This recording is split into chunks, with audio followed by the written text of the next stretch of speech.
20%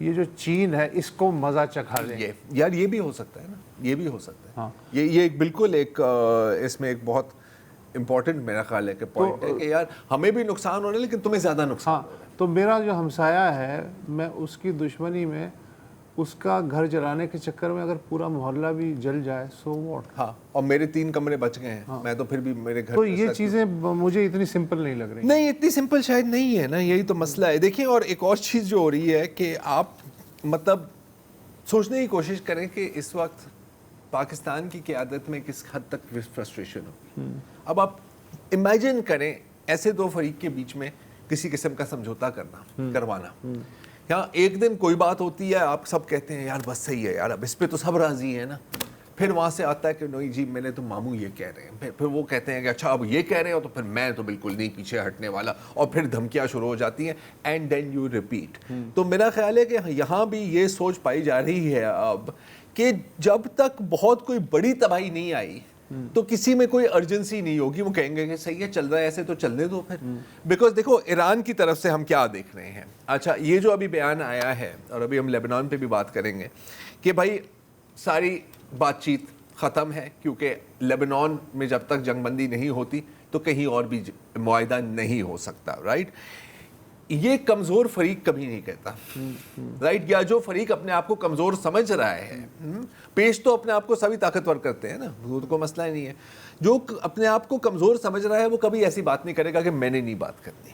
وہ کہیں نہ کہیں آپ کے ساتھ کمیونیکیشن جاری رکھے گا, جس کا مطلب ہے کہ ٹہران میں کوئی ڈیسپریشن نہیں ہے, کیونکہ اگین ان کے لیے وہ تو اپنے گھر میں بیٹھا ہوا ہے, گھر میں بیٹھے ہوئے ہیں اور ان کے لیے بقا کی جنگ ہے نا. ہم ڈے 1 سے یہ بات کر رہے ہیں نا آپ, مطلب اور اب تو سب اسی لائن پر آ گئے ہیں کہ یار یہ امریکہ کے لیے شکست ہے, اس لیے نہیں کہ امریکہ کے اوپر کوئی بمباری ہو رہی ہے یا امریکہ تباہ و برباد ہو گیا, نیو یارک میں آگ لگ گیا ہے. امریکہ اپنی مرضی نہیں چلا پا رہا, اپنی مرضی نہیں چلا پا رہا. اور دیکھو جنگ میں جیت اور ہار کا تعین کیسے کیا جاتا ہے یار, کیا آپ اپنے مقاصد حاصل کر سکے ہیں یا نہیں, اور کیا آپ نے اپنے دشمن کو اپنے مقاصد حاصل کرنے سے روکا ہے یا نہیں. تو دونوں پوائنٹس پر it is a no and a no for America. اور یہاں میں ابھی چونکہ بریک بھی لینا ہے, میں ایک شریف ملک کا ذکر کرنا چاہتا ہوں, عمان.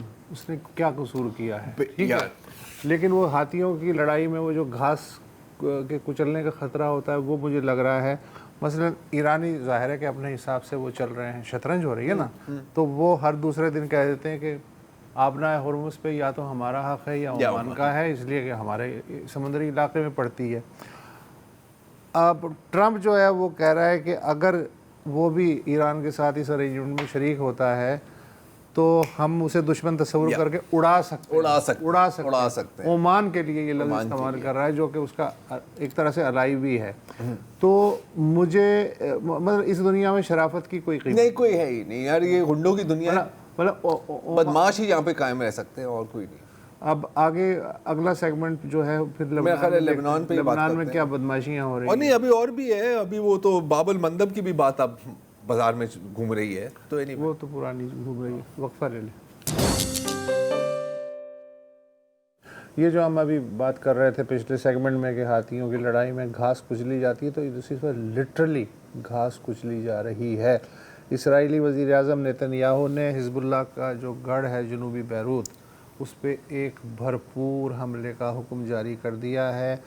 اسرائیلی فوج نے یہاں رہنے والے مکینوں سے کہا ہے کہ وہ جلد از جلد, یہ ڈہائیہ کا علاقہ کہلاتا ہے, یہ فوراً نکل جائیں. تو اور اس وقت جو ہے وہاں جیم ہیں سڑکیں, مطلب لوگ جو ہیں ان کی سمجھ میں نہیں آ رہا کہ یہاں سے نکل کے کہاں جائیں اور کیا کریں. بہرحال یہ ایک اور ہیومن ٹریجڈی. گزشتہ روز اسرائیلی وزیر سلامتی ہیں بین گویر صاحب, انہوں نے پوسٹ لگائی کہ وزیر اعظم نیتنیاہو کو چاہیے کہ وہ جنوبی بیروت کو صفحہ ہستی سے مٹا دیں. یہ ایک وزیر کے الفاظ ہیں. ایرانی پاسداران نے ریئیکٹ کیا ہے آج جب یہ اعلان ہوا کہ جنوبی بیروت پہ ایک ٹھیک ٹھاک حملہ جو ہے ہونے والا ہے. تو ایرانی پاسداران نے کہا ہے کہ اگر جنوبی بیروت پہ فوج کشی ہوئی تو پھر جو شمالی اسرائیل میں بسنے والے باشندے ہیں انہیں بھی تیاری پکڑنی چاہیے, اپنی خیر بنانی چاہیے. اب اس کا کیا مطلب ہے یہ مجھے نہیں معلوم, لیکن بہرحال انہوں نے یہ کہا ہے پاسداران نے.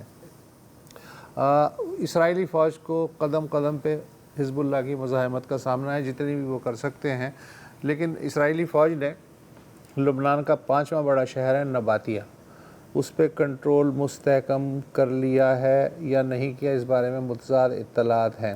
لیکن اسرائیل نے نباتیہ کے نواح میں واقع صلیبی دور کا ایک ہے قلعہ یا کاسل بیوفورٹ، اس پہ قبضہ کر لیا ہے، مگر حزب اللہ والے کہہ رہے ہیں کہ قلعے کے ارد گرد شدید جھڑپیں اب بھی جاری ہیں۔ یہ جو بیوفورٹ ہے کاسل، یونیسکو کی جو عالمی ہیریٹیج لسٹ ہے اس میں بھی شامل ہے۔ اچھا، اور یہ پہلی بار نہیں ہوا ہے کہ اسرائیل 1982 سے سن 2000 تک بھی اس قلعے پہ قابض رہ چکا ہے۔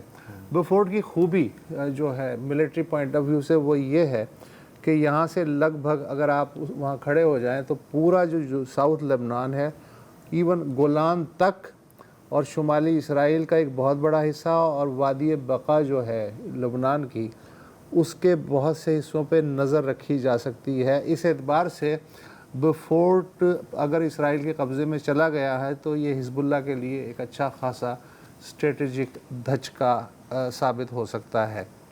اسرائیلی فوج اس وقت دریائے لٹانی پار کر کے لبنان میں 30 کلومیٹر سے بھی اوپر پیش قدمی کر چکی ہے، اور ابھی تک نہیں معلوم کہ وہ کہاں تک جانا چاہتے ہیں۔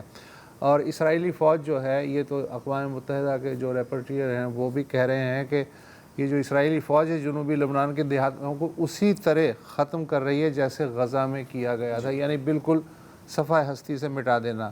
اچھا، مضحکہ خیز بات یہ ہے زرار صاحب کہ کاغذ پہ جنگ بندی ہے لبنان میں، ٹھیک ہے، مسلسل بمباری اور پیش قدمی بھی جاری ہے جنگ بندی کے دوران، اور واشنگٹن میں لبنان اور اسرائیل کے درمیان امریکی سرپرستی میں، مارکو روبیو صاحب کی سرپرستی میں امن بات چیت کا تھیٹر بھی چل رہا ہے۔ جی تو اچھا، نیتن یاہو کا جو ہے کچھ جو تبصرہ نگار ہیں وہ یہ کہتے ہیں کہ نیتن یاہو کا پورا ارادہ ہے کہ جنوبی لبنان دوبارہ انسانوں سے آباد نہ ہونے پائے، کیونکہ جو شمالی اسرائیل کی یہودی آبادی ہے وہ جنوبی لبنان کی بربادی کے ساتھ اٹیچ ہے۔ اسرائیل بظاہر ایک بفر زون بنانا چاہتا ہے، 1982 میں بھی اس نے یہی کہا تھا کہ ہم بفر زون بنانا چاہتے ہیں، مگر یہ بفر زون کتنا بڑا ہوگا اور اس پہ کس کا کنٹرول ہوگا، یہ فیصلہ بھی ظاہر ہے اسرائیل ہی کرے گا۔ لیکن کچھ ڈیفنس سے ریلیٹڈ لوگ ہیں وہ یہ کہہ رہے ہیں کہ اصل مسئلہ یہ نہیں ہے کہ یہ جنوبی لبنان میں کب تک رہتے ہیں یا نہیں رہتے، اصل مسئلہ یہ ہے کہ نیتن یاہو کا مسلسل حالت جنگ میں رہنا، اس کا انٹرسٹ یہ ہے کہ ایران اور امریکہ کو کسی حتمی سمجھوتے پہ پہنچنے سے روکنے کے لیے یہ ایک مؤثر اسٹریٹجک چال ہے، کیونکہ امریکہ اسرائیل کو لبنان میں کچھ بھی کر گزرنے سے نہیں روکے گا، اور ایران اپنے جو جسے کہتے ہیں نا کمپریہنسو پیس ایگریمنٹ، اس میں لبنان لازماً شامل ہے ایران کے خیال میں۔ تو نیتن یاہو باز نہیں آئے گا، ایران ایگری نہیں ہوگا، اور یوں سمجھوتا نہیں ہوگا، اور چیزیں ایسے ہی چلتی ہیں۔ نیتن یاہو کے لیے one one situation, Nitin Yahoo کے لیے ون ون ون سچویشن ہے، کوئی بھی کچھ بھی ہو جائے تو اس کا فائدہ ہی ہے۔ اچھا، ایران صرف ہمدردی کی بات نہیں ہے، ایران کے لیے یہ ایک اسٹریٹجک نیسیسٹی ہے، کیونکہ اگر وہاں سے حزب اللہ کو وائپ آؤٹ کیا جاتا ہے، جو ان کی یہی کوشش ہے، تو اس کا مطلب ہے کہ ایران کے لیے ایک ڈیٹرنس فرنٹ وہاں پر ختم ہو جاتا ہے۔ تو اگلی دفعہ جب ان پر حملہ ہوگا تو وہ ناردرن اسرائیل کو بھی تھریٹن نہیں کر سکیں گے، اور بلکہ لیبنان کو بھی پھر آپ سمجھے کہ جس طرح سے شام ہے وہ بھی اسی کیٹیگری میں آئے گا، رائٹ؟ اچھا، اب یہ آگے کیوں بڑھتے جا رہے ہیں؟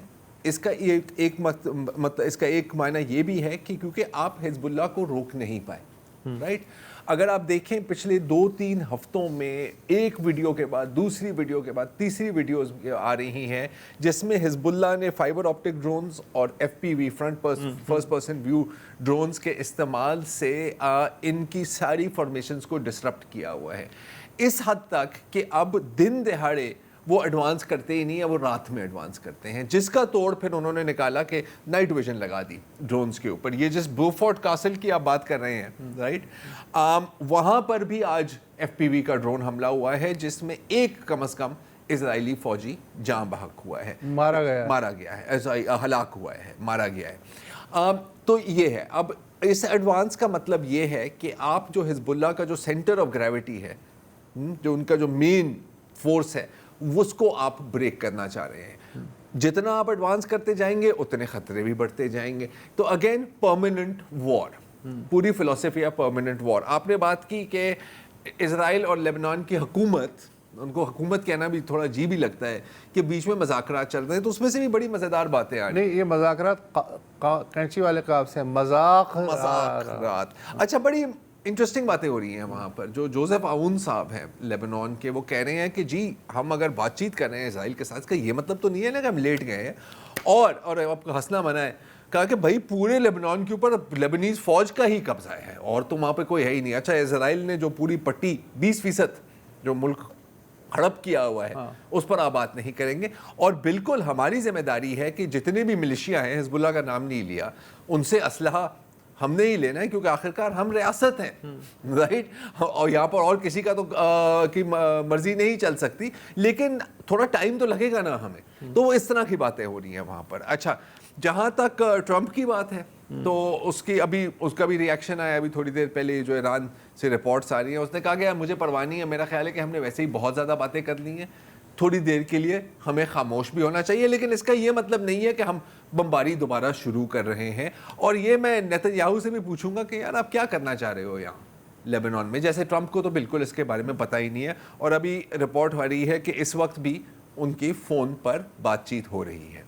جہاں تک اسرائیل کی بات ہے, جیسے آپ نے پہلے ہی بیان کیا, غزہ ٹیکٹکس وہاں پر استعمال کیے جا رہے ہیں اس حد تک کہ جو پناہ گزین کی مدد بھی کرنے کی کوشش کرتے ہیں, یا ایمبولینسز وہ تو خاص نشانہ ہے نا. ابھی تک کوئی 300 سے زائد میڈیکل پرسنل تو انہوں نے اسی راؤنڈ میں مار ڈالے ہیں. اور ایک بہت وہاں پر ایک مشہور ریسٹورنٹ ہے آرچ الملوک, اس کو بھی ابھی تباہ کیا گیا ہے, اور صرف اس لیے شاید کیونکہ جو لوگ مطلب نقل مکانی کر کے جا رہے تھے ان کو وہاں پر مفت کھانا اور بیٹھنے کا ان کا پورا انتظام وہاں پر کیا گیا تھا, تو اس کو بھی تباہ کیا گیا ہے.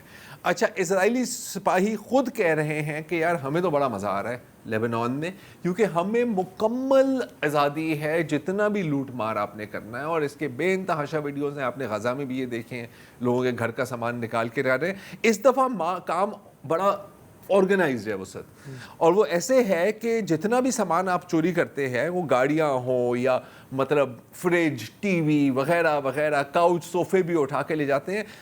جو یونٹ لوٹ مار کر رہا ہے اس کے ہیڈ کوارٹرز پر سارا سامان جاتا ہے, اور پھر ایک بندہ کہتا ہے کہ یار یہ میں نے لوٹا تھا, یہ میرے گھر بھیجوا دینا. تو باقاعدہ ایک پوری پائپ لائن چل رہی ہے وہاں پر. Most professional army, most moral army, most moral army. تو یہ صورتحال ہے. تو ابھی امن تو ناظرین بہت دور کی بات ہے. میرا خیال ہے کہ ابھی ہم اسی سٹیٹ میں رہیں گے اگلے 2-3 ماہ تک, جس میں نہ جنگ ہے نہ امن ہے, اور تباہی تو ویسے چل ہی رہی ہے. تو اس کے بارے میں کیا کہا جائے. تمہیں کتنا شوق ہے نیگیٹو گفتگو کرنے کا؟ مجھے شوق نہیں ہے, میں مجبور ہوں, کیا کروں. بس صحیح ہے. فی الحال تو پروگرام ختم کریں, کل پھر دیکھتے ہیں کہ اس موضوع پہ اور کیا کیا نیگیٹیوٹی پھیلاتے ہیں زرار صاحب. جی, خدا حافظ.